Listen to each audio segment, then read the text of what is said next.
Fast forward, I don't know, I was writing lessons that I've had over life. Like, I think we all could or should be doing this stuff. I wish I started doing it earlier, but every day or every week or whatever it may be, there's things you just experience. And you learn from. And I have little kids. Well, they're not so little anymore, but they're 13 and 11. And I don't know about you guys, but like, does anybody have something from their mom or dad about life lessons or business experiences? Like, do any of you guys have that? Yeah, me neither. But would you like to have that? Like, don't you wish kind of like, man, I wish my parents were entrepreneurs that went through the ups and downs of running your own businesses, which all of you are doing. And I could get those stories from my dad now, but they're not the story. They're his version of the story now, not when it happened 40 years prior.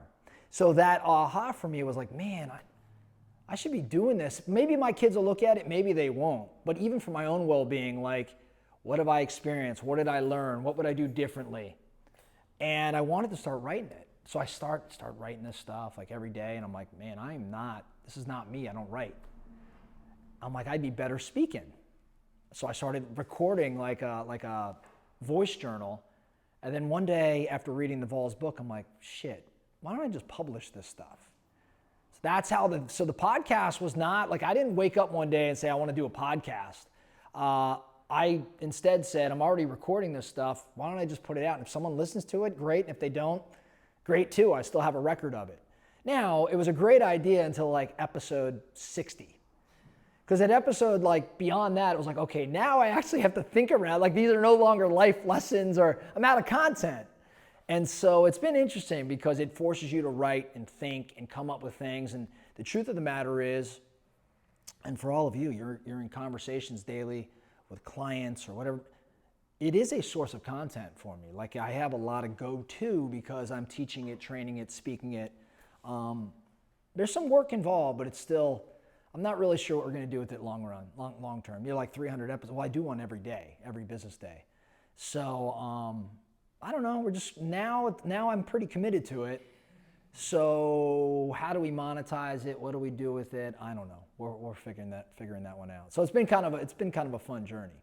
It's been good. Any of you guys doing anything like I just described in terms of writing or thinking around your life lessons, anything like that? No? Now I will. Yeah, it doesn't have to be a daily thing. I just think there's a book called The Road Less Stupid that the guy, the author of the book, whose name is totally escaping me at this very second, and I don't know why because it's such a good book. Oh my gosh, I can't believe I'm not remembering. It'll come to me here in a moment. Anyhow, in that book, he's got a chapter that I absolutely love where he just lists, the guy's, he's 70 years old or whatever. He's had all these experiences in business and life, and it's just all of his life lessons. And it's the coolest chapter in the whole book because he's got little things like, don't buy land. And then he has his reason for not buying land.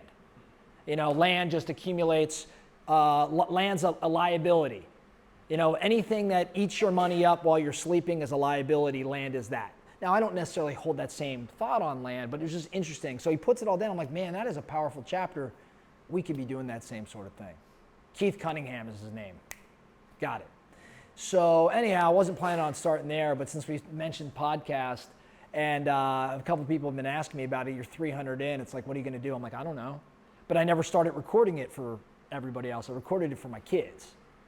So it's been kind of a fun journey. Anyhow, on that note, what's going on in your world? What's going on in real estate? What are the experiences you're having right now? Just curious what's going on here locally. I know what's going on nationally, but what's going on locally? Speak up. It's not easy, right? No, it's very competitive. It's a grind. Very slow. Low inventory? Yeah, very slow. Low inventory, high mortgage rates right now? Yeah. Kind of the common problem across the nation. High competition. A lot of competition. This month, nationally, year over year, sales were actually down 2%, which is weird for sales to be down month over month, 2% in selling season, so there's some weirdness there. What else? Anything else? I think this is the first time in a while, correct me if I'm wrong, John, there's no broker open houses today. There's like across Melbourne Shore to Summit, there's one. Oh, it's because of Memorial Weekend. Memorial Weekend, Yeah, is that everybody common? delays it. Yeah, Okay. yeah. Yeah, so inventory down though. But inventory, I think, is down. Yeah, Substantially. Yeah. And It, we do like a bunch of different tiny towns. We didn't even have time to tell you that, but we closed in over 40 towns. oh, no kidding. Yeah, because like Summit is a bigger town. What, there's 25, 30,000 people in Summit, and our main town is under 25,000 people where we do business. So we just had the rental in Franklin Township. That's even smaller. I think about 10,000 people. So yeah. Also, forgive me if I'm wrong too, my brother, I was talking about my brother how, like, there's not a lot of inventory, and he said because also, I may be wrong, but there's a lot of landlords buying out big properties, so it's less for the average person to buy a house, again, like the, Yeah, there's some big investors, Wall Street investors, that own an astronomical amount of homes across the nation that has definitely impacted inventory and made it harder. I actually think, this is just my theory, my belief, and maybe some of you think the same thing. I think in the next year, we'll actually see something happen regulatory, like in regulation, limiting the ability of some of these REITs, some of these investors, these private equity investors, and because it really has altered the market. Now, we wouldn't be feeling the effects to the extent that we do if it wasn't for higher mortgage rates, right, and low inventory, which is so, we're in one of the weirdest markets, which is funny, no matter, like I've been in this 20 years. I entered real estate started selling in February of 07. Anybody here selling around that time or in real estate at that time? There you go. Man, it's funny how quickly you become, not you, me, the old guy in the room, right? Like it was freaking yesterday for me when I was like the young guy getting to present around real estate. Now I'm like the old head. 80% of the realtors today did not experience 2007. So it's swung. Why do I bring that up? I started selling in February of 07, which whether you're in real estate or not, maybe you know, like if you want to pick like the least opportune time to dive into real estate, it's Phoenix, the city I was in, February of 07, which was when I started. But I was completely broke. And I was a total failed investor. So for me, like the backstory, in Phoenix, when you don't know what you want to do with your life, you become a real estate investor. That's just the shit we do. That's just what we do. And I was an accountant at a school. And in 2001, I graduated. First few years, I worked for some public accounting firms. I hated it. No one told me, like, behaviorally, you're not fit to be an accountant. I just didn't know that. I thought I was just miserable. I was actually calling my mom every day, like, I can't transition into the real world. I don't know what's going on. Little did I know, like, later I learned, no, you're just not behaviorally fit for the role that you were in, and no one taught me that. And so I learned the hard way. Well, in 2004 or 5, like a lot of people in Arizona, I bought or invested in a condo that was being built. 9 months later, that condo had gone up like $60,000 in value. I immediately sold it and made more money on that deal than I had as an accountant for an entire year.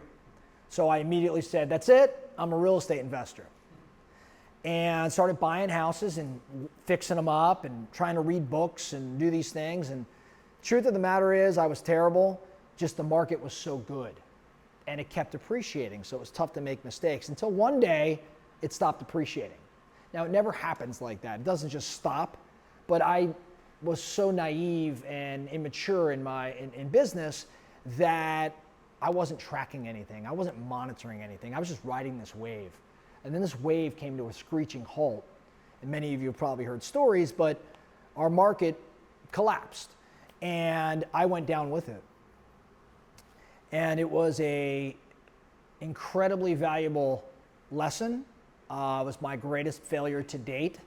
But I always get excited about it because it was the best thing that ever happened to me. It's the best thing that ever freaking happened to me because I hadn't experienced that sort of ass kicking before, and I had to build back from it. And so I had nowhere to go. I had nothing to do. And I saw a guy with a bunch of real estate signs around town whose name, Ryan Zelesnik was his name. He went to high school with me. So I tracked him down. We weren't friends in high school. He was a year older than me. And I tracked him. I didn't even know what the signs meant in the yards. I know what they meant. I knew homes were for sale, but I didn't know what he did, what his relationship was to that. I track him down, and I end up in his office.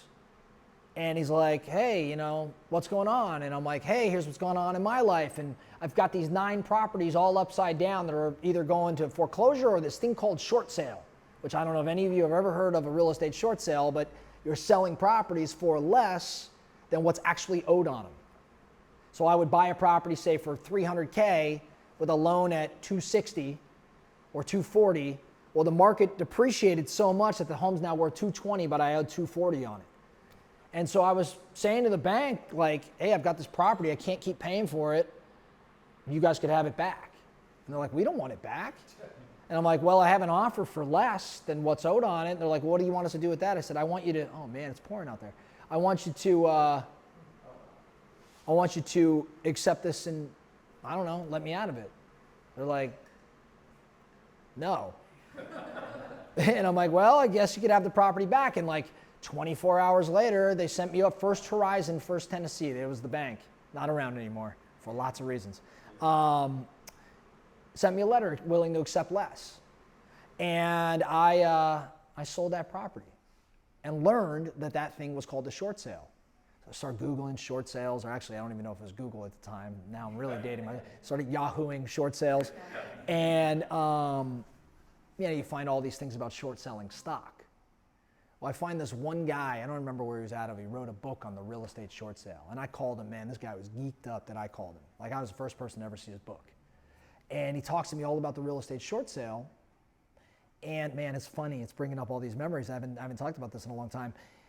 And anyhow, I find myself in this guy's office. He's like, what are you doing? I'm like, I don't know, I'm just trying to get rid of all these properties. I'm doing this short sale thing. He goes, what's that about? And I explained it to him. He goes, it's funny. And he reaches on his desk and he pulls out this folder. It says distressed properties. And he's like, I have all these ideas because the market was just starting to tumble. And like you knew you knew it was rough. You didn't know where it was going yet. He's like, I got this idea and I got this big real estate team out here and nobody wants to run with this. Maybe your short sale thing would jive well with this and maybe there's a business opportunity. I said, yeah, it sounds like it. He's like, why don't you run it? I'm like, what's it pay? He's like, dude, you're in real estate now. This is commission. And so I had my license, but I only had my license to save on investment commission, flipping. So next thing I know, I'm building out this division of his team. And the whole market went to shit, and his whole team, retail team, went with it. He was heavy new build. He was doing all this development stuff. Well, all that stuff tanked, and this one aspect of the business, this distressed property division, skyrocketed. And 2-3 years later, about 2 years later, I had to spin it out of his world and make it a standalone and make it my own team, which I wish I didn't because I owe this guy, Ryan, dearly. I thank him even still today. I send him notes and texts every now and again. My whole career, that guy, I had to work my ass off, but that partnership saved me. And he afforded me the opportunity. And I had to spin out because all of his world kind of came collapsing down. He had a lot of development deals in Phoenix that went upside down, and he was being sued left and right, and this was the one thing that was flourishing. So I spun out, I gave him a foreclosure account, like Fannie Mae was giving me foreclosures at that time, and I handed it to him as like hey, you go work this.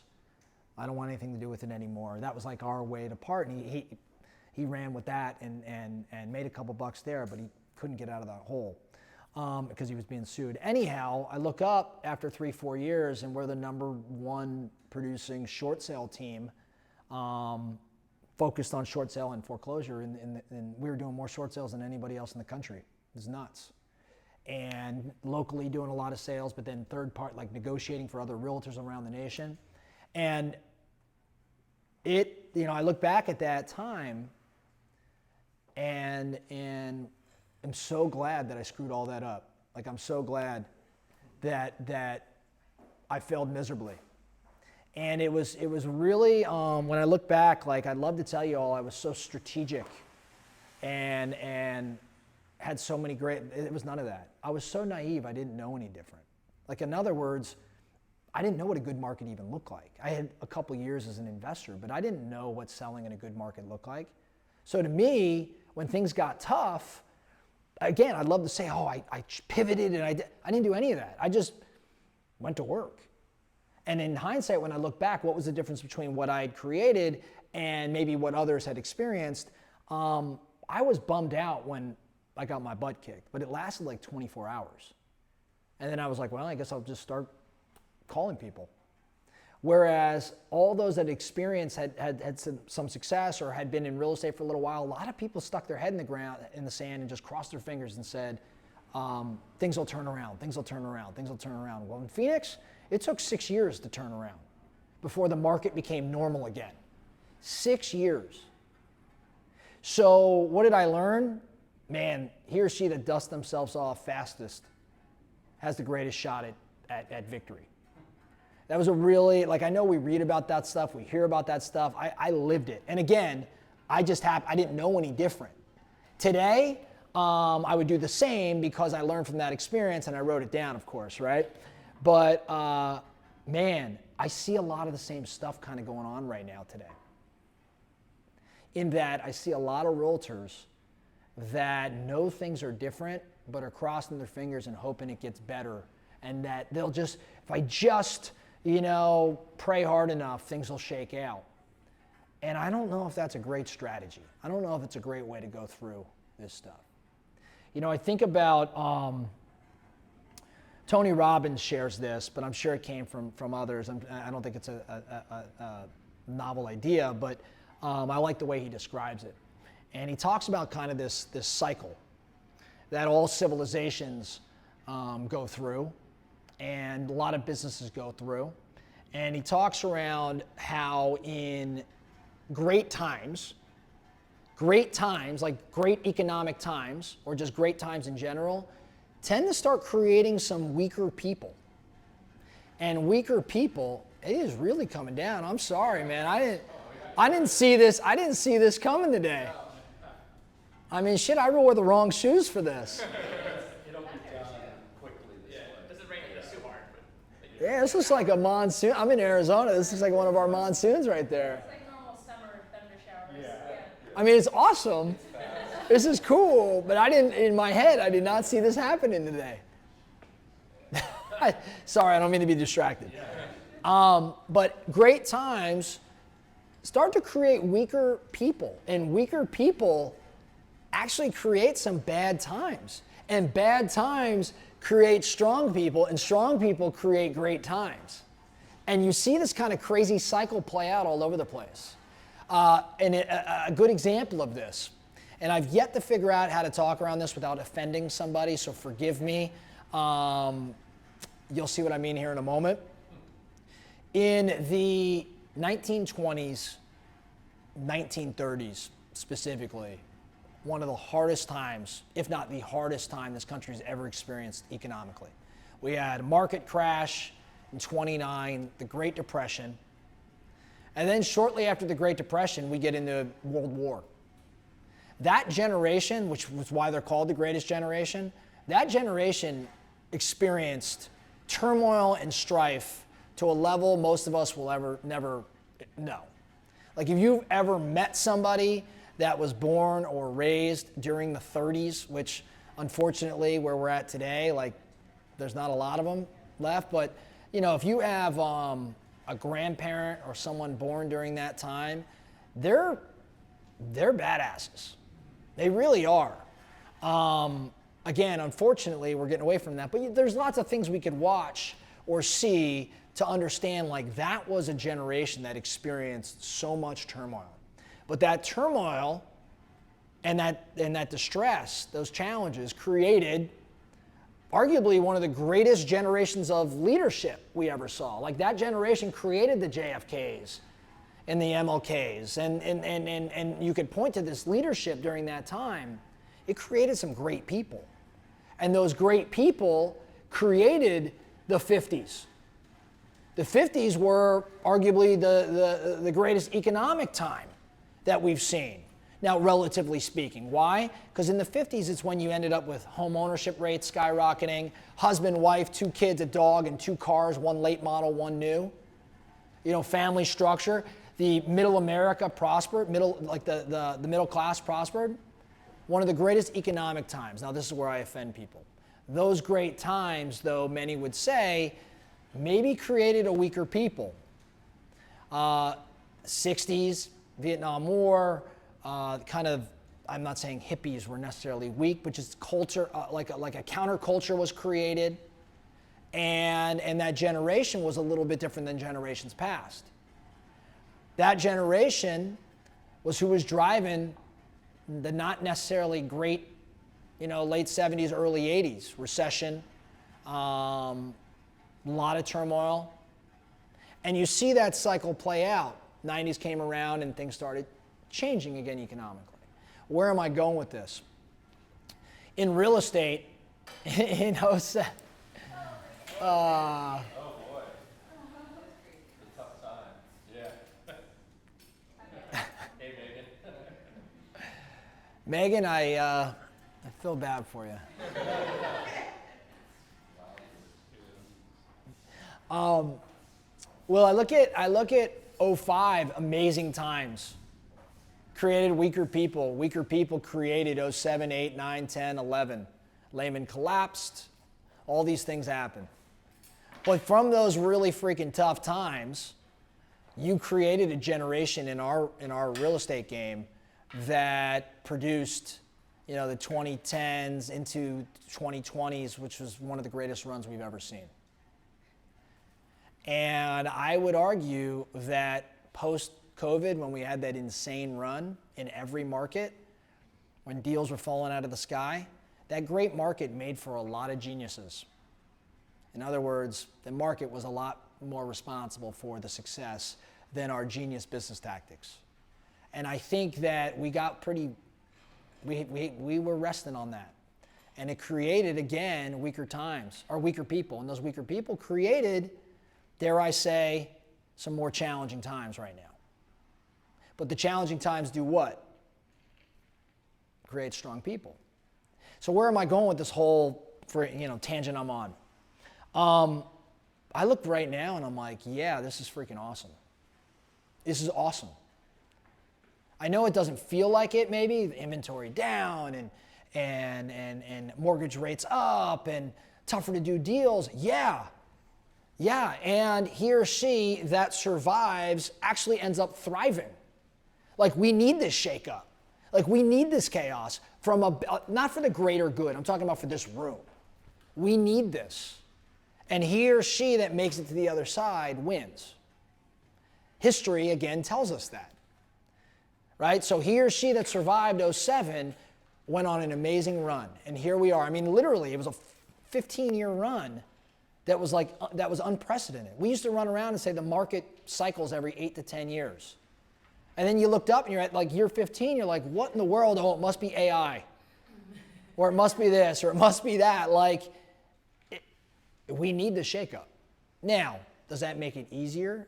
Does that make you feel better? No, probably not. It's a grind.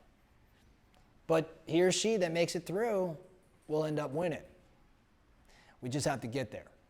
So the question then is, how? How do I get there? And I've been thinking a lot around what we could or should be doing as realtors, as place. I talk about it nonstop as your partners with your team. I think there's lots of things we could do. The first thing that I always share, though, is the least sexy of the bunch. It's something you all know is exactly what we have to do, but it's never awesome to talk around. If you want to double your business or double your success, you actually have to double your effort. And it's it's the least great thing to talk around. Because there's no silver bullet. The reality is, if it takes you 30 contacts to set an appointment and you want to double your appointments, what do you have to do? Make 60 contacts. That's just the reality of it. And I am never one to sugarcoat like, yeah, I want everybody to work smarter. But working smarter is not an actionable item necessarily. Working harder is. I can do more activity. And if I go back to that '07 timeframe, what I learned, and again, I didn't strategize. This is just the way maybe I was raised or whatever. I think a lot of you are this way as well. The only thing I did probably different than everybody else is I was willing to lock myself in a room and make phone calls because I was broke. And I was willing to make more calls than anybody else. And it wasn't even so much that I was saying the right thing or the wrong thing. It didn't matter. I was just willing to get to the plate. I was willing to get more at-bats. In other words, how long you been in real estate now? Going on like 7 years, Seven years? maybe. Yeah, Yeah. 7 years. And you're super experienced. You've had lots of real estate conversations, I'm sure, right? And I don't mean this in any disrespect. I might be able to convert at a higher rate than you because I have triple the amount of experience, right? Like, I'm sure you're fantastic. I'm rusty as all hell. But if I warmed up, haven't had the thousands of calls, I'd probably, if we were competing, maybe I'd edge you out. But you could kick my ass every day, no matter that fact, if it's a fact. I'm just saying for sake of this example, you can beat me every day. How? You're willing to get to the plate more often than I am. That's it. Like, if you, any baseball fans in here? Right, so like in baseball, right, you have a batting average, right? You have a batting average. And your batting average is, let's say, 300, which means you get a hit 30% of the time you go to the plate. 30% of your at-bats, you get a hit. I may have a 300 batting average.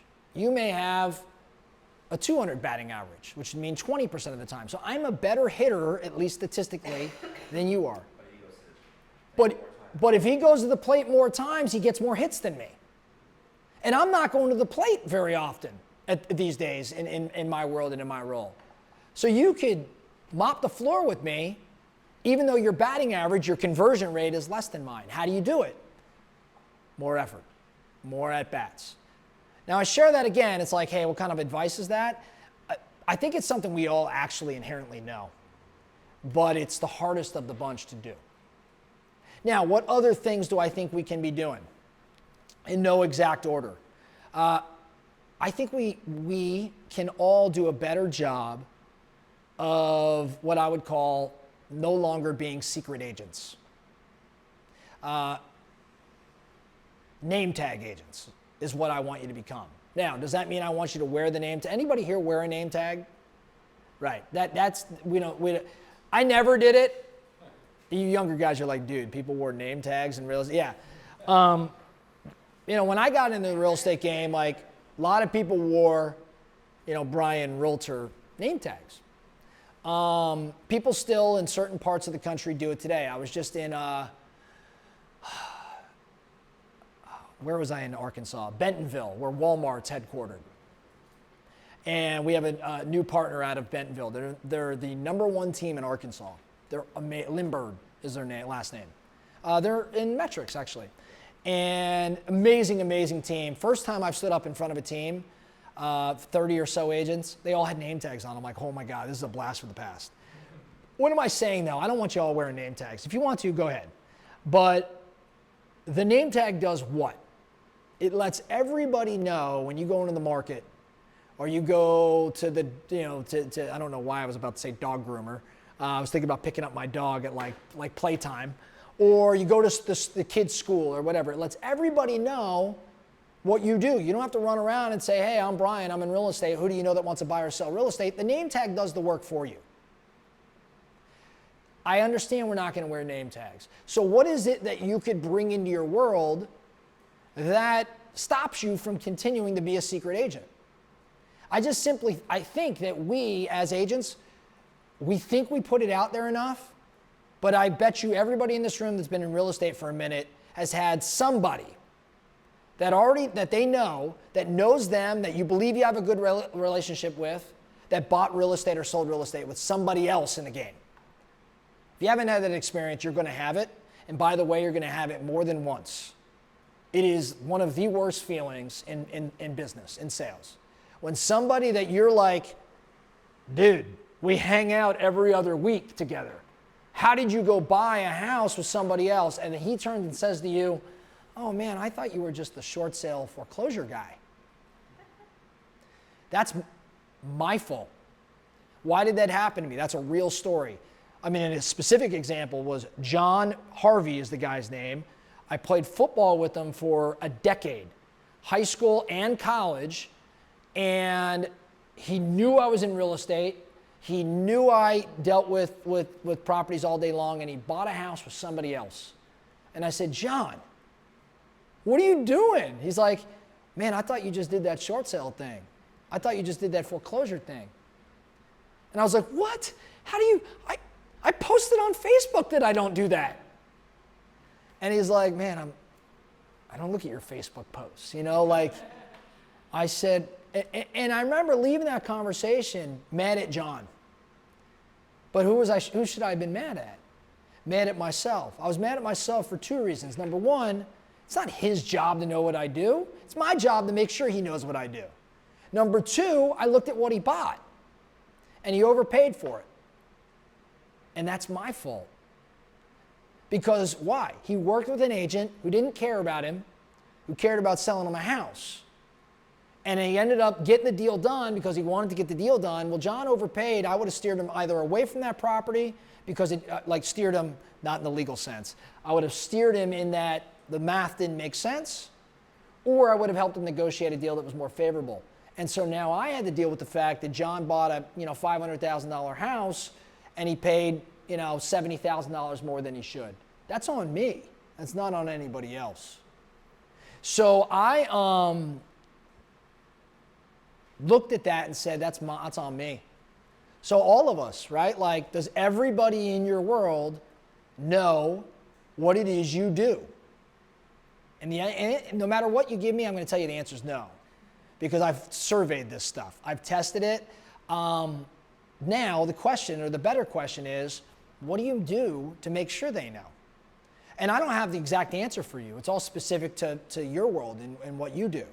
Some say, God, I could talk more about what I do on social media. Some say, maybe I should start a blog and putting it out there. Maybe I need to start a newsletter. Maybe I need to door knock. Maybe I need to meet with my SOI. Maybe I'm too infrequent with my SOI, which is actually a really big one.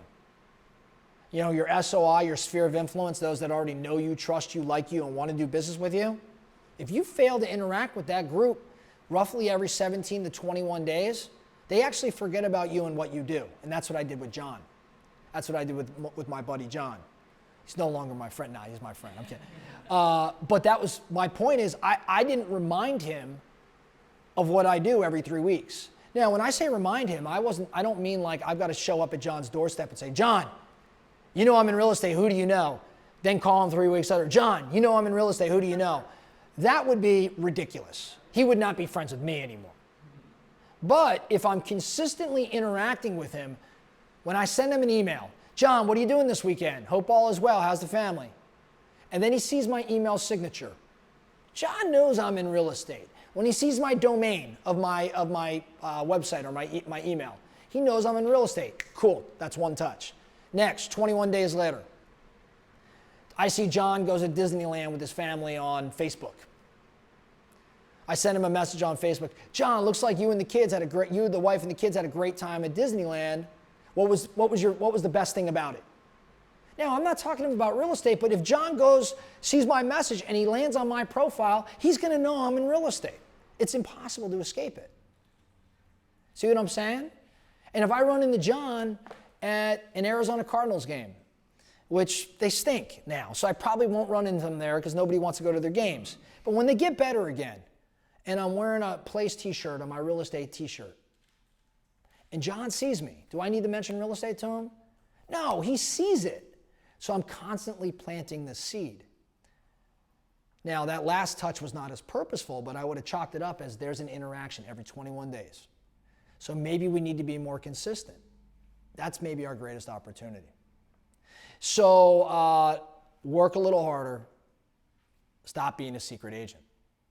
The next thing I think we could be doing, how well do you guys know your numbers?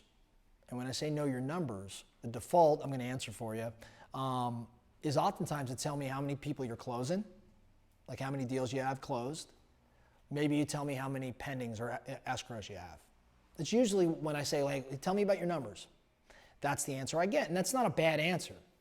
But when I think numbers, I don't think lag measure. I start to think about lead measures. I can't believe I've lasted this long without getting on a whiteboard. This is amazing. So I start thinking about, like, if this is the start and this is an actual closing.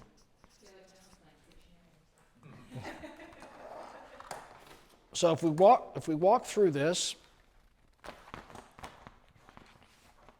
So what's under contract? what if we work backwards? So what has to happen before closing? Under contract, right?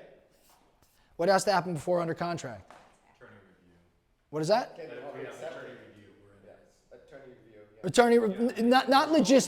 Not logistically necessarily, but before this, here's where I'm going. Like, you got to have a listing agreement, right? So listing signed, right? I'm talking listings. I'm sorry, but we can call it buyer or seller listing for sake of this conversation. So let's say buyer or seller. Now, what has to happen before listing signed? That's right. What'd you say? Appointment, but not just appointment. Appointment gone on. And what has to happen before appointment gone on?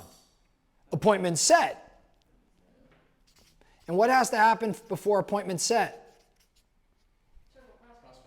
Prospect, you're right, but you're right, but you got to have somebody that's either added to the database, in the database, or maybe they jumped this step. So I'm going to put database. I'm going to say database, or what we would call, let's say, nurture. And before nurture, what has to happen? You got to have phone call, but you got to actually have a contact. And before contact, you got to actually have activities. Like, it could be phone call, or maybe it's door knocking, or maybe it's open house, or maybe, there's lots of things we could put here. So what am I trying to say? People default to this area right here when we talk around numbers, but the reality is, if we want to increase our success, we got to understand that our activities lead to contacts, which is like a universal metric because all lead generation leads to contact. Contact leads to an add to the database. Add to the database leads to appointment set. Appointment set leads to appointment held. Appointments held lead to listings, buyers or sellers. Listings lead to contracts. Contracts lead to closing. So, how well do you know these numbers? Like, if I wanted any of you guys to, like, show me your conversion rates, show me your numbers, could you do it? My guess is, like, if I gave you time, you could probably try to figure it out or work backwards. But the reality is most of us can't. We do a bad job here. Why am I talking about this? If you want to increase your success in today's market, start to understand these numbers. And once you understand these numbers, you actually can start to pinpoint your areas of opportunity, or deficiency, but opportunity. Right? So let's say, I mentioned a ratio earlier. I said it takes you 30 contacts to, I jumped nurture, let's just, for sake of this conversation, to set one appointment. Okay? 30 to 1. If I want to increase this business, if I want to increase my success, what can I do? I can double that number, 100% right. So I'm glad you were listening a minute ago, right? So we could double this number, or I should say, and we can increase this conversion rate. What would it look like if I got this number down from 30 to 1 to 20 to 1? I'm now literally improving or increasing my business by 50%. Does that make sense? How do I go from 30 to 20? It's not a trick question. I'm just curious, like, what you think. How would I go from a conversion rate of 30 calls leads to one appointment to 20 calls leads to one appointment? What are the ways we could get there? Script. What else? Be more mindful of what you're doing. Sure. Like, instead of, Oh, sure. What else could we do? Like really hone in on your value, like what you bring. Nailed it, yeah. Like these are great answers. Anything else come to mind? I want to increase my conversion rate. I want to improve my conversion rate. Follow up. Love it. You're crushing this. What else you got? We could get even more creative. What if again, we're talking about phone calls or door knocks or whatever it may be to appointment. What if I started getting a little bit more strategic around the days I'm doing activity, the times I'm doing activity? My contact rates end up being higher. Maybe the quality of it's funny, but like, anybody do you guys go to like a Starbucks around here? I think people go to Starbucks freaking everywhere. But let's just say the coffee shop. You ever go into get coffee in the morning on a Monday? Anybody go into like a coffee shop on a Monday? What's everybody look like in there? Ooh, grumpy. Grumpy, tired, focused, like, gotta get to work, gotta get to work, gotta get to work. What happens when you go tomorrow? More or Take less. an hour. I mean, people are like, hey, we're doing that, like, pass it on thing or whatever it's called. Like, what do they call that? Like when you buy, like, the person behind you. That's a thing? You never seen this? Oh, shit, I guess they don't do that in Jersey. That's more a drive-through thing. It's a drive-through thing? Drive-through thing, yeah. In where I'm at, every once in a while, like, every once in a while you're stuck with the decision, like, oh my God, I don't want to break the chain, so I guess yeah, so anyways, though, point being, people are in a different mood on a Friday versus a Monday. Well, the same thing happens in real estate sales. If I'm calling a guy, you know, on a Monday afternoon, the likelihood of me having success might put me closer to 30 to 1. But if I'm making calls at other times when they're freer, it can increase. So all of these things, which by the way, this is a disaster. Script, more mindful, increase value, and follow-up. But you can start saying time. Anyhow, you guys can make a big list here. If we understand these numbers, we can attack these things.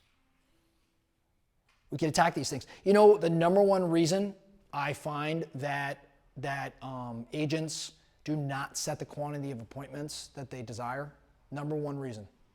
They're afraid of failure. Afraid of failure. They're not making enough phone calls. You guys are on, but you're missing something super obvious. Not closing for the appointment. Bam, right here. Great job. Number one reason, and I've listened to probably more phone calls than most anybody on this planet. Headphones on, listening to agents' calls. Number one reason we set fewer appointments than we desire, we don't freaking ask for them. Yeah. We don't ask for them. So many of us are great at conversation and building rapport. Really. Like a lot of the training you get is how to ask more open-ended questions, and it's great. Like we should have that, how to dialogue, or how to increase value. Again, absolutely should have that. We've got to provide more value. The number one thing standing in our way of setting up more appointments is fear of asking for the appointment.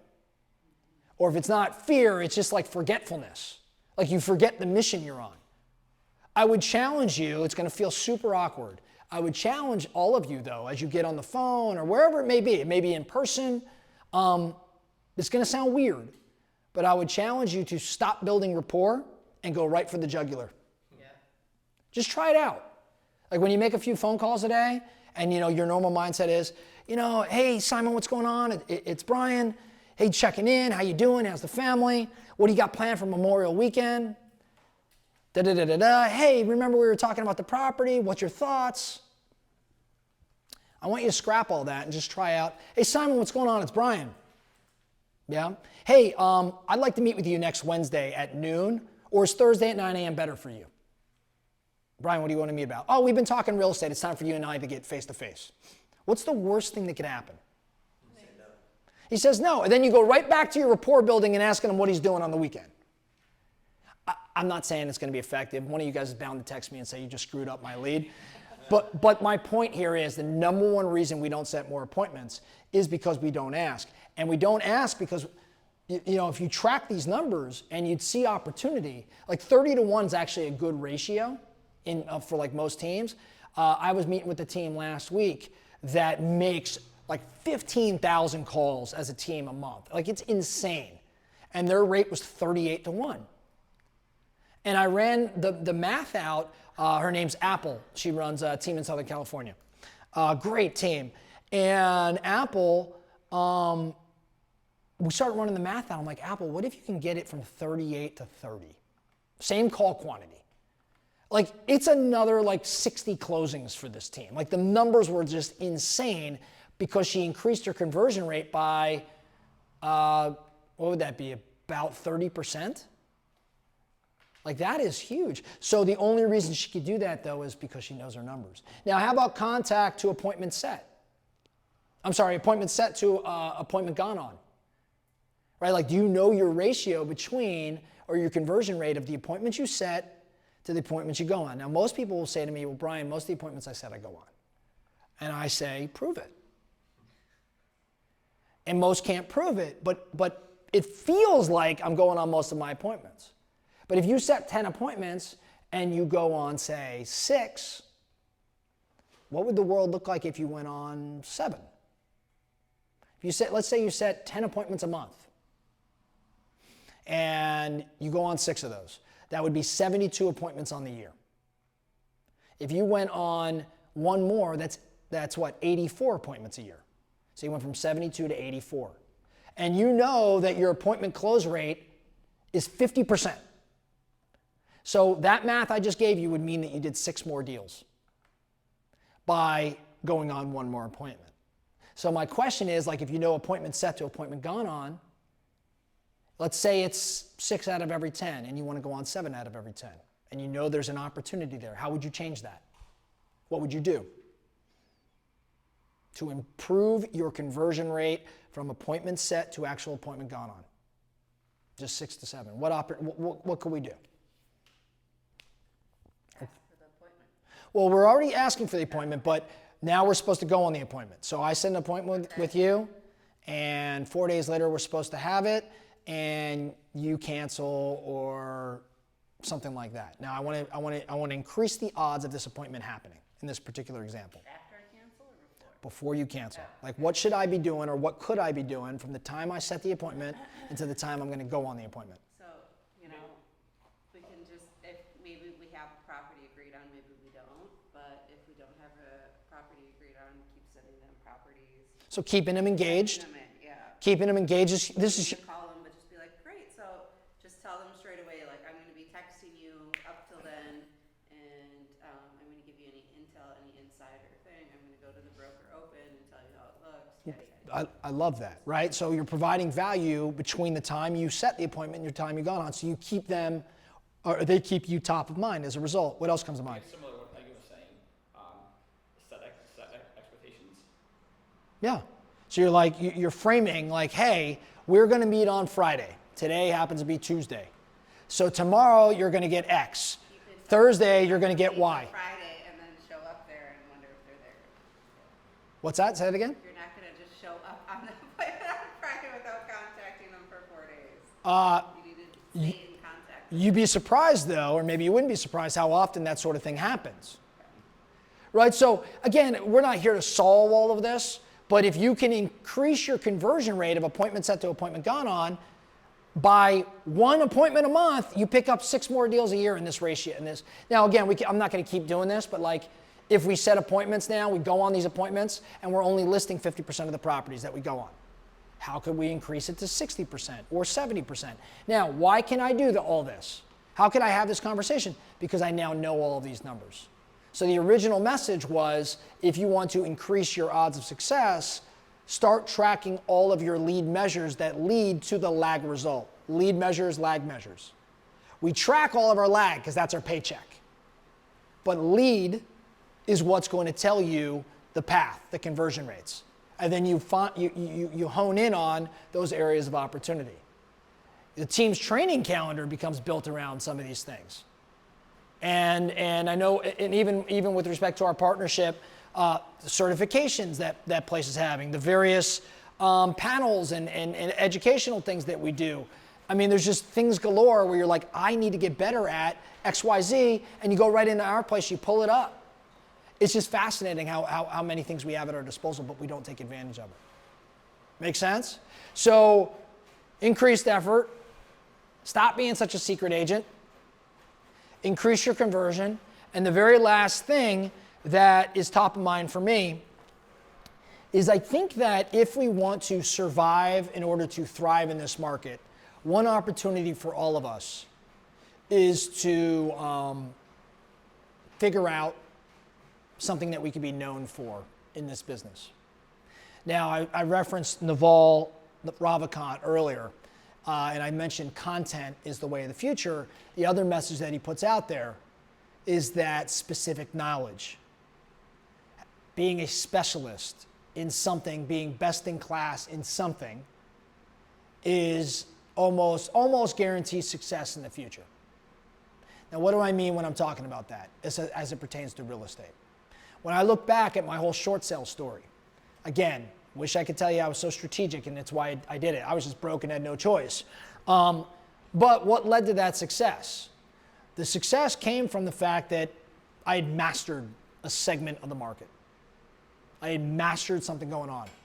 Go ahead. No, so what you're saying, so years ago I knew someone that always wore a bow tie. And like the bow tie was like his thing. So like he was known as like the guy who wears the bow tie and like, you know, and that's, everyone knew him for that. And it would just start a conversation and it just was interesting because like that's his thing. It was like wearing a bow tie.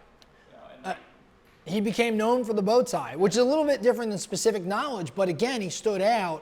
Or he was known as, I mean, we have a guy in Phoenix.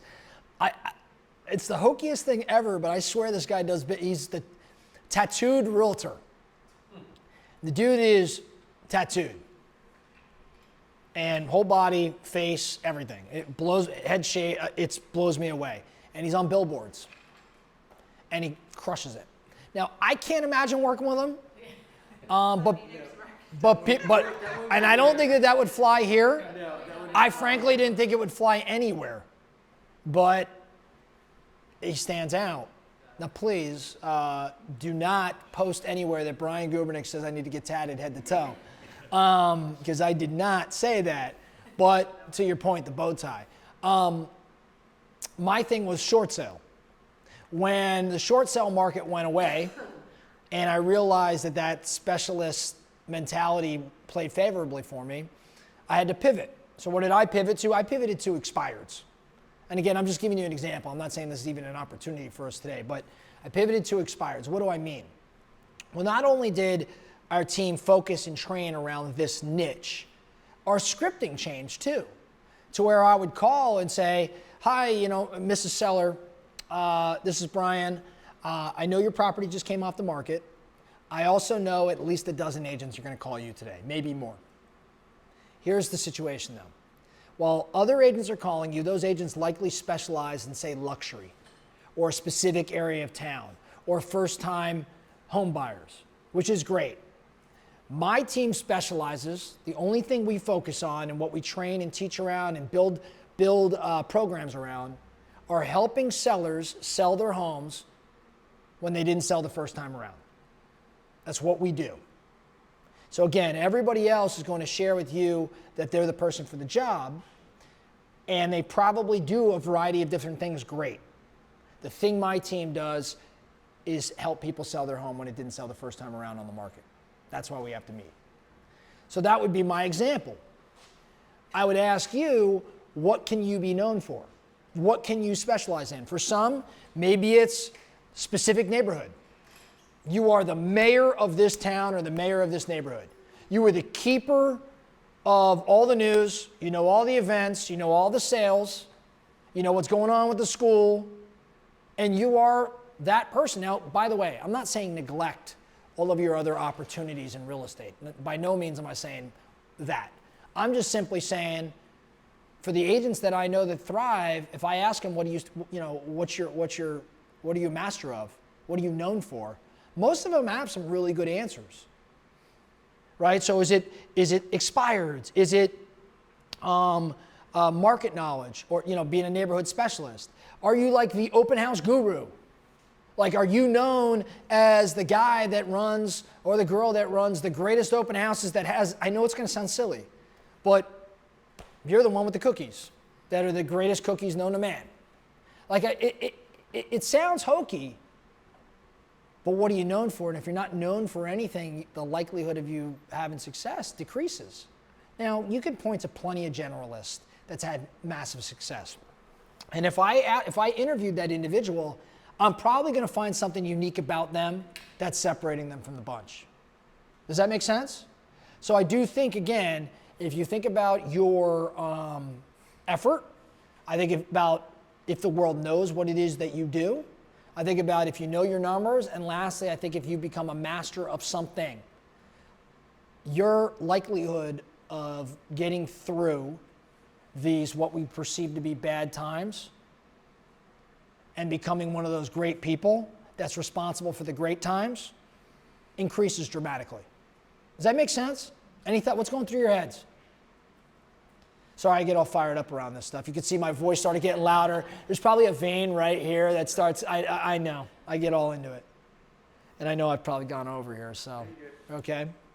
What's going through your heads? It's almost like the Rocky training in Russia, you know, when he's like, you know, and you know, Ivan Drago was doing all the, you know, steroids and all the machines, and Rocky's like, you know, doing in the snow, and he's, you know, doing all the, you know, physical stuff, the car following him and stuff. I think it's a lot like that. Well, I love the Rocky analogy. Prior to Rocky doing that, he got whooped because he fell into the, I'm going to do what everybody else does. I'm going to kind of half-ass it. And then he goes off to Russia and he's carrying logs on his back in the snow. And he comes out victorious. So I think there's elements of like, yeah, you know, we can continue to just kind of blend in, or we can recognize and accept the fact that it might be a little bit longer a grind. And I think that's awesome. It doesn't feel good in the moment. It doesn't. But it doesn't feel good for others either, like meaning our competition. And again, for the greater good, I'm talking about our practice, our profession. These times are necessary. They are necessary for it to be a little harder. And then you throw in, you know, some NAR-related commission stuff, and you throw, I mean, like, it makes it harder. So we have to provide more value. We've got to be more relationship-based than we've ever been. You know, here's the thing. There are so many companies, not just realtors, but companies trying to get in our space. I mean, they're all trying to get in our space. How much time do I have? Yeah, go ahead. And do you guys have a minute? More than a minute? We're good. We're good. You're okay? Yeah, we're good. This is great. I want to show you something. So, since we're talking about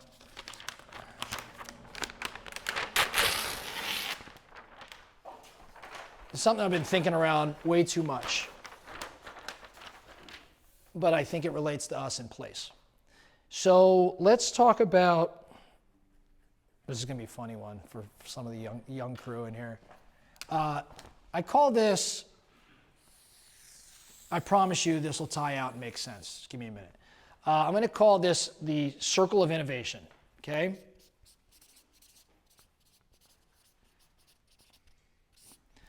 Let's take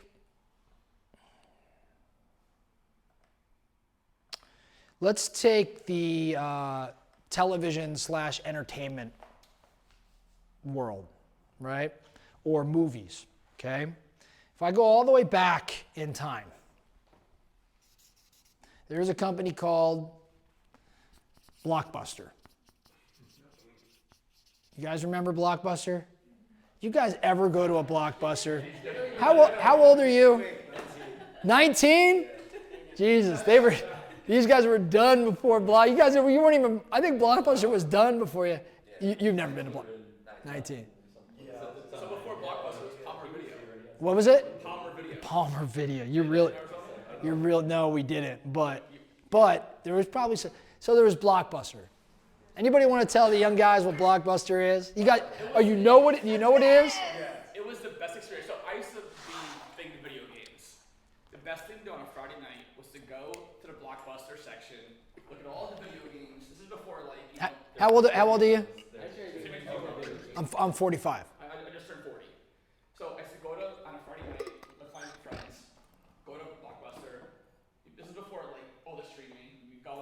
video games, what they had, even with the movies, but all the video games, you look at the shelves and you like rent it, and Are you talking about VCR or DVDs? Both. no. For some of us, they were. Yeah, it's VHS or DVDs. Oh, we were going. Video games. So let right. So this is so.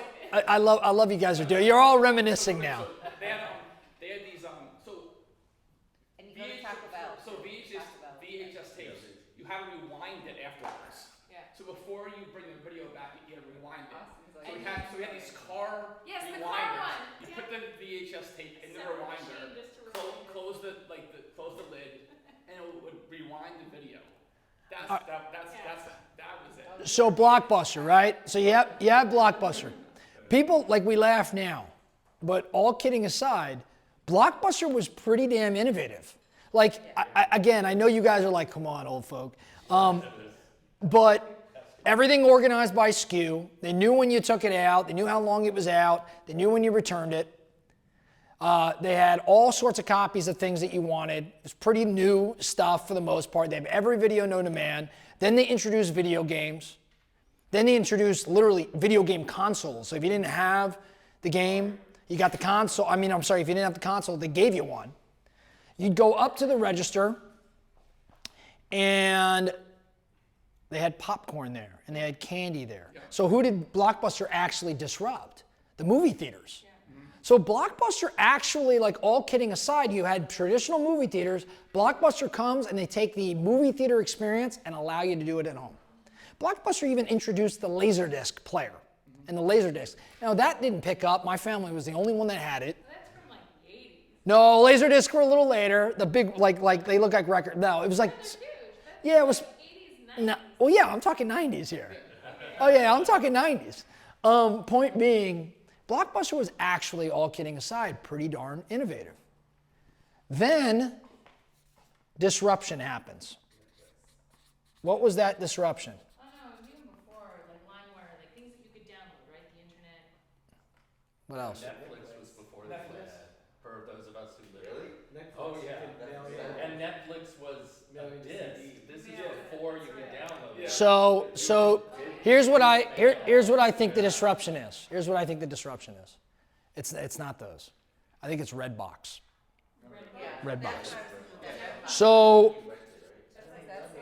Redbox says, now we're going to give you a Blockbuster-like experience, but you don't even have to go into a store. You could roll up to a freaking 7-Eleven or whatever your store of choice is, and here's a box where you just get the DVD right out of the box. Redbox actually was a disruptor to Blockbuster. If you go back in time, not that any of you would ever do this, but if you read some of Blockbuster's public statements, they talk around concern of the Redbox movement being a threat to their long-term business.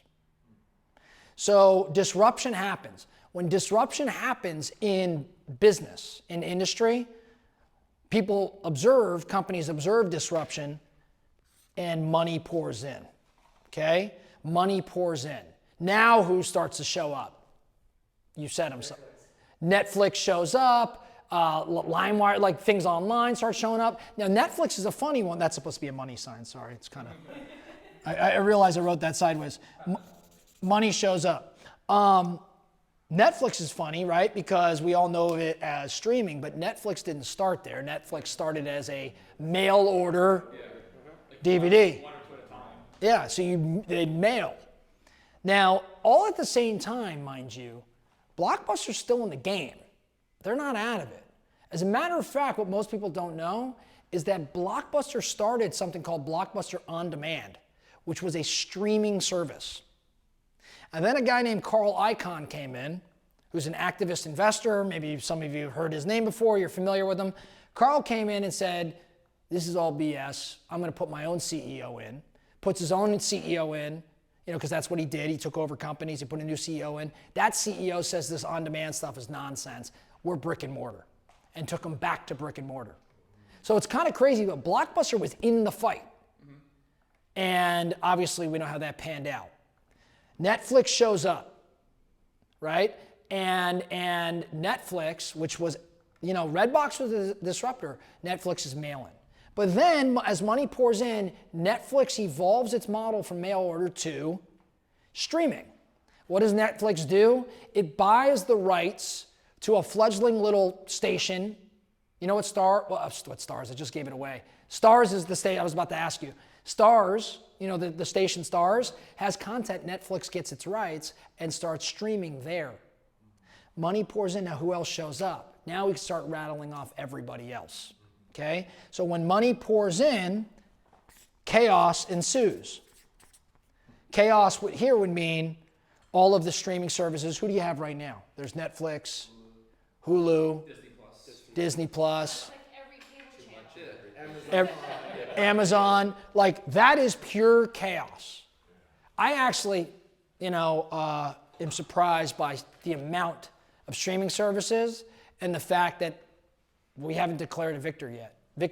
But maybe we have, and here's why I say maybe we have. You get chaos, and then eventually you get calm and get back to status quo.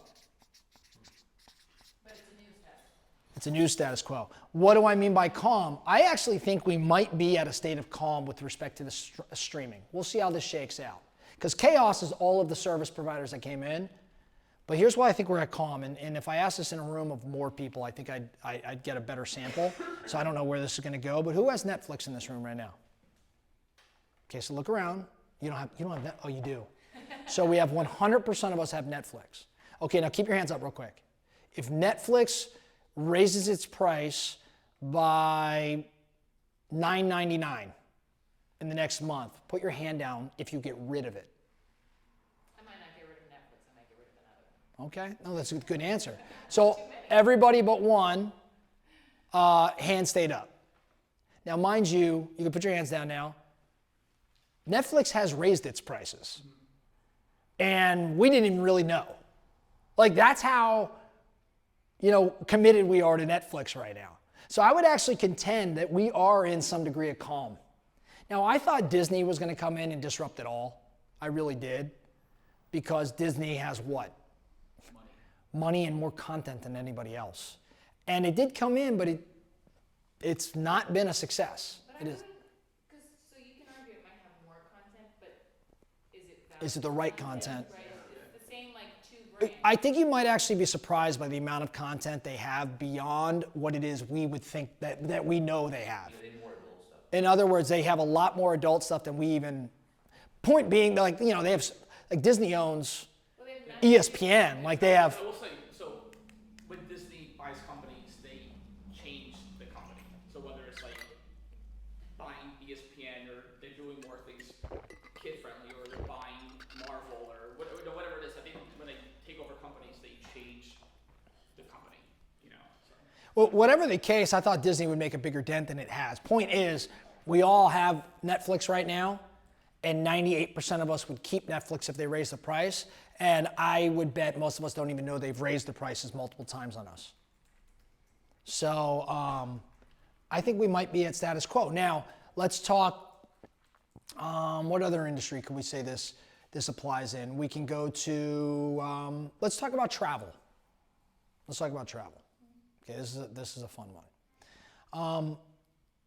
It wasn't, and again, young guys, I'm sorry, it wasn't that long ago where I would go to the gate and pick up my grandparents at the gate as they got off the plane from Philadelphia. I'm in Phoenix. Mm-hmm. And pick them up, walk them to the car, hug them, all that. It wasn't that long ago when I remember my mom calling airlines and saying, okay, America West, or whoever we were flying, I think it was America West at the time, we'd like to go to Philadelphia in July. And what options do we have? And she'd buy the ticket and they'd mail the print tickets to guys, this really happened. And then you just walk right up to the gate or whatever. It wasn't that long ago, okay? Then, things changed.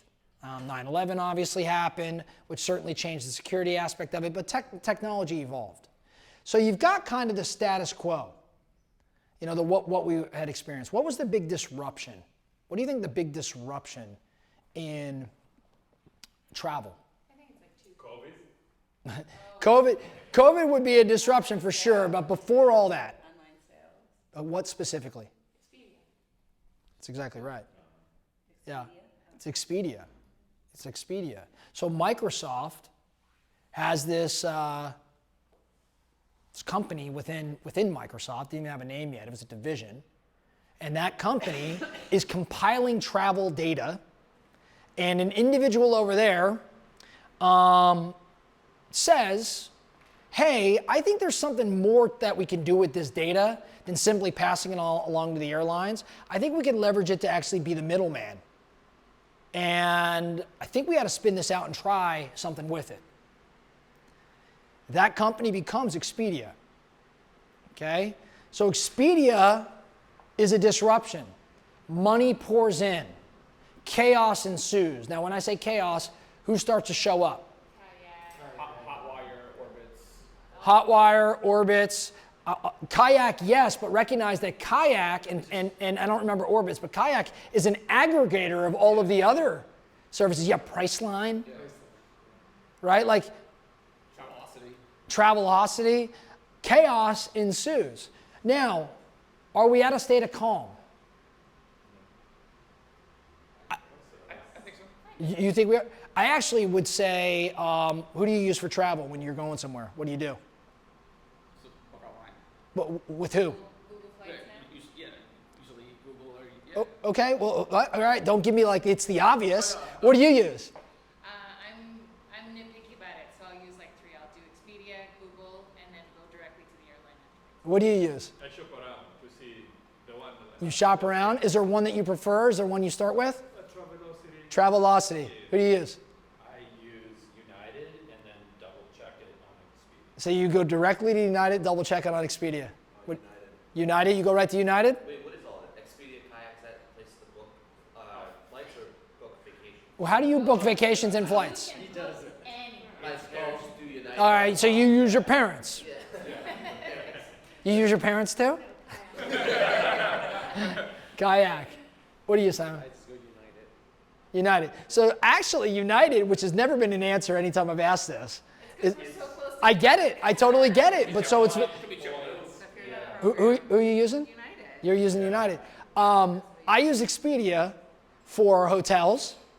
I use American Airlines directly for American, and I almost always double check things on my Amex because Amex has decent travel, and I'm like, can I get points? And can I do this? Can I do that?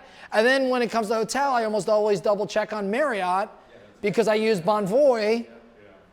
So my point is, I actually think we're very much in a state of chaos because most of us are using one of like 14 different services, but there's not a lot of uniformity. Make one comment. I think you can tie this into real estate. Is that with all this online, at least personally for me, it's so hard to actually speak to a live person. It's literally impossible. You have to put a message the text box that goes to a service. It's like, oh, we'll get back to you in 48 hours. So you don't know this, but you're going to take my punchline away here. But you're super. Yeah, I love this. This is so smart. I love this. Yes, that's why I say kind of real estate. So I think, getting a person on the phone is literally impossible. Whether it's an important question, not an important question, and I think you tie into real estate that with all these companies coming in, you still need that person aspect and customer service aspect. And sorry if I think they're talking. No. It's great. It's great. It's great. Why does my watch say 7:30? That can't be right. What? It's 10:30? 10:30 Pacific time. I thought I had this updated yesterday. I guess not. Well, so much for that. Battery life is running low on this computer. So we're probably somewhere around here. Now, one thing, and I like the travel industry as a good example, because I mentioned the disruption was what? Expedia. And you're right, but Expedia was kind of first on the scene. We can do this sort of thing for like search engines. It's actually a fascinating one because you get to like AI. I think you start thinking about where's AI play into this because that's like a new disruption again. You ended up with Google becoming the dominant, but then AI shows up. But before Google, there was Yahoo and Ask Jeeves, and AOL had a search function. They didn't even have a name for it. But anyhow, going back to this disruption that's Expedia, and this is I think the crazy part. Who started Expedia? The individual. Who was the guy? Simon Westfall Pond. Wasn't Simon, but he also is in real estate. He's also in real estate. We got rid of all those the travel agents. Right? I actually would think more people would know this, and nobody ever does. Expedia was started by a guy named Rich Barton. Who's Rich Barton? He's the founder and CEO of Zillow. When Rich Barton, he was a CEO for years. He started the company. He backed out of the CEO role and he put a new guy in place. That guy's name is Spencer Raskoff. Spencer Raskoff was actually a buddy of Rich's from his Expedia days, because Expedia acquired a company that we said earlier, Hotwire. Spencer Raskoff started and was the CEO of Hotwire. Spencer followed Rich over to Zillow when Rich Barton started Zillow. Spencer became the next CEO, and Rich Barton took the seat back maybe 4 years ago. They've been the two CEOs of Zillow. So to be clear, and I'm not anti-Zillow, I think we have to figure out how to work with Zillow.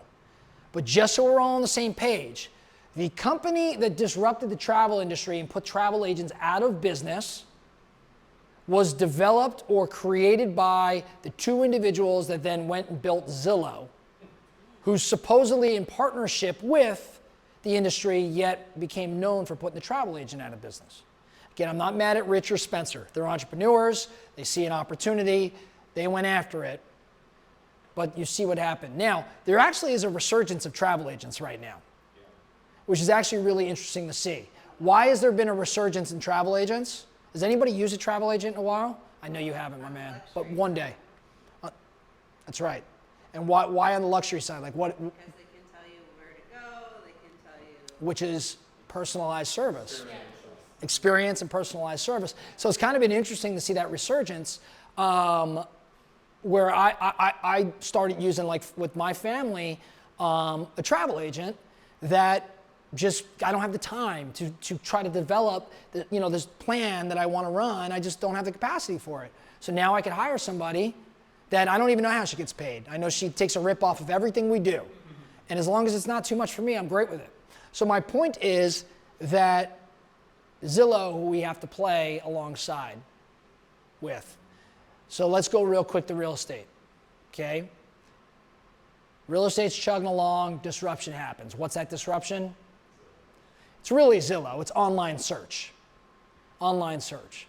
Like that, and I think that was like 2006 or whatever it was, that changed the game if you've been in it for a while.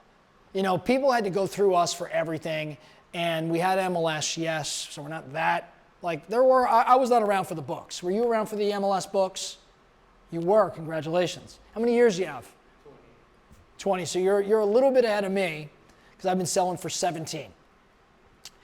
So I came in just after when the books closed. They used to have an MLS book, guys. I know it's mind-blowing, but the internet was not as prevalent at that time. So the Zillow and the online buyer portals became the disruption. Redfin shows up, right? But money pours in, and what you start seeing is all this online search going on, right? The Redfins show up, and Realtor.com shows up, and chaos ensues. And not only do you see the Zillows and the online search, but as chaos ensues, you start to see the development of other models, like the what's that? Brivity Home. I mean, you go to, yeah, no, you're right. I mean, you'll see how that, like all the CRMs start to show up, Boomtown and Sync and all that. They all see opportunity there. You have all of the Open Doors and offer pads and Zillow offers, like the cash offers. And then you've got mortgage companies that start to play in the real estate space and get super creative. Like before I was at Place, I spent a couple years building out a company called Homeward that was all a cash offer mortgage product. That's thriving right now. Like it's still doing super well. And so you just see we are far from a state of calm. As a matter of fact, as we introduce AI and things like that, you'll see this crazy noise. So if I'm talking about this circle and we see how it applies to real estate, if this is lead, you'll see I love these line graphs apparently, and this is closing, you have all of these things that have to occur, all of these steps that occur up until closing. Okay? From acquisition of lead to contracting with the lead or our property purchase to mortgage, to all of the various things that have to occur here. And what you see with every one of these real estate industry disruptors, every one of them has the same plan. They all have the same plan. And what is that plan? The plan is, how do I control end to end? Ever hear that term in our game? Like you hear two words or phrases used nonstop. Ecosystem and end to end. What everyone's like covertly, not so covertly saying is, we want to own this. Now, where does Zillow enter in all of this? Zillow enters, make sure you guys look like very serious, like you're focusing. Here, I'm going to get on here, like everyone's leaning in. Tell us when we're done. Okay, good. So Zillow enters at the lead. This is where they try to get into the game. Now, they're dabbling in other areas. They got into mortgage, which is down here. What's that? They got in they're in the ecosystem. They got into Zillow offers, which failed. So they got into the acquisition game. Right? So Zillow's playing there. Where's Redfin enter? Redfin actually enters its search, but not for lead. Search for, say, let's call this agent relationship. Redfin, which you guys probably don't have a lot of Redfin around here, if any, right? Redfin salaries agents, and they're second in real estate search behind Zillow. Actually, Homes.com has now moved up the ranks, so maybe that makes Redfin third.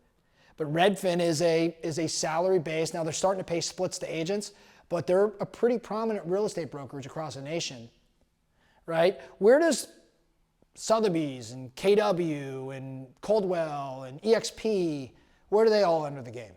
They enter the game at the agent level as well. Who else would we like? Throw out another company. Weichert. What's that? Weichert they'd be right here. They're in the agent game. Who else do we have? Pick another real estate based company. Let's say Boomtown or Sync or even Brivity for that matter. It's a CRM. So it's trying to enter not at the agent, but at like kind of that, I'm just going to pick a random, let's call it data or database. Now none of them own the database, so that'll be interesting. They're all trying to play here. The offer pads, the open doors, these cash buyer companies, which I doubt you have any of that playing here, but you probably heard of it. These companies that come in and buy homes for cash. Or even, we were talking earlier, some of these private equity companies buying properties, where are they entering? They're entering at, call it the transaction, like the acquisition of the property. Okay? So this is where everyone's trying to play this game. They're trying to enter this line somewhere, and their intent is to ink blot or slowly absorb other components of the ecosystem. That's why Zillow enters at the lead, develops relationships with agents, starts to get in the mortgage. Zillow's experimented in title. They played with the cash offer. They're trying to go end to end. Again, this is not a knock. This is just business strategy. This is where opportunity lies. Now, two things I want you to know here. Number one, I am a firm believer that everybody's coming after our people. I don't lay awake at night stressing about it, but everybody is coming at, like, these models are all built on taking your clients from you. I believe the only way they take our clients is if we screw up. Like, I really believe that. Like, you can't take my relationship. Because buying a home and selling a home is an emotional experience. It's something that most people do once every 10 years. No matter how much AI and technology, all of that exists, I still believe, actually I'm 100%, I believe this way. I'm not even 98%. I'm not saying it to make myself feel better. I believe it will always remain a human transaction. If we get replaced by robots, I don't know, maybe that's up for debate. But I believe that people need people for things like this. So the only way Zillow or any of these companies, I don't say they're bad guys, they're just competing in a business landscape. The only way they take our people is if we let them. What do I mean by let them? Being secret agents, not understanding our conversion, like all the things we talked about. Especially your SOI. Like if you don't interact with your SOI, how can you be mad that Zillow, like my cousin, who's 26, lives in Tampa. He works for that company Homeward. I brought him to Homeward to work there years back, like three years ago. Awesome kid. He's buying his first home right now. He sends me a home on Zillow yesterday. Home on Zillow. What do you think of this one? I said, well, which one of the agents, like what agent are you working with? Now mind you, this kid's job is to call on real estate agents. Which agent are you working with? He goes, oh, somebody I met through Zillow. I'm like, Mike, your job is to sell Homeward's products to realtors. You know more realtors than most anybody. What do you mean? He's like, I don't know. I was just searching on Zillow and this person called me. Like that happens every freaking day. And mind you, don't forget, he knows that his cousin is a realtor and at least I want a freaking referral. I mean, hell, I'd fly to Tampa and facilitate a deal with a realtor in the car, you know, for a $400K purchase price, and just because I'm a good cousin. But I wouldn't mind getting paid too. My point is like, he knows I know thousands of realtors. He himself calls on realtors, yet he's working with the Zillow agent that showed him this house. Like that shit happens all day.